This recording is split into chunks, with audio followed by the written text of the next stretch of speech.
What if I told you that one of America's most beloved treats was invented by accident in a candy store window, and its creator thought he'd ruined everything?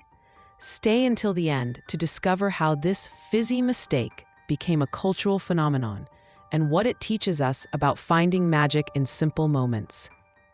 Picture this. It's 1893. You're standing outside a candy store in Colorado, and through the window, you witness the accidental birth of what will become America's favorite fizzy dessert.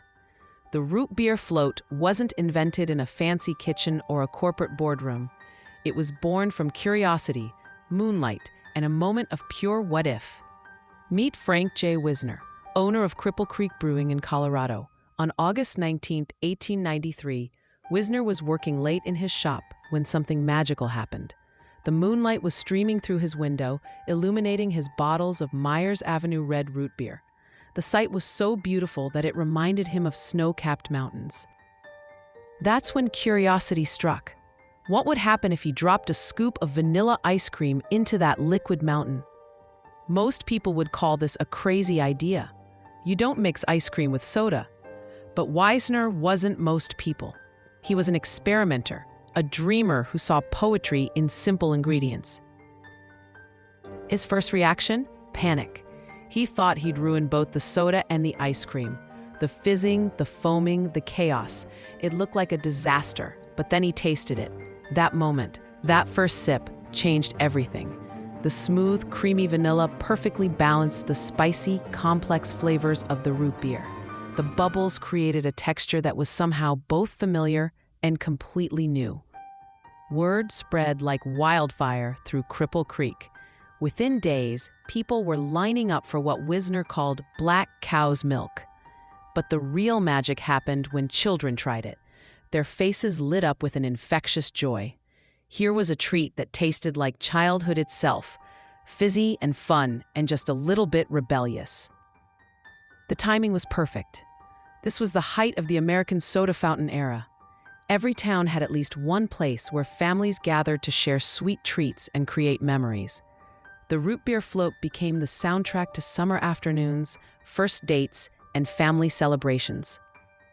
Here's what's truly beautiful about this story. Unlike so many modern treats that require complicated recipes and industrial processes, the root beer float remained magnificently simple. 2 ingredients.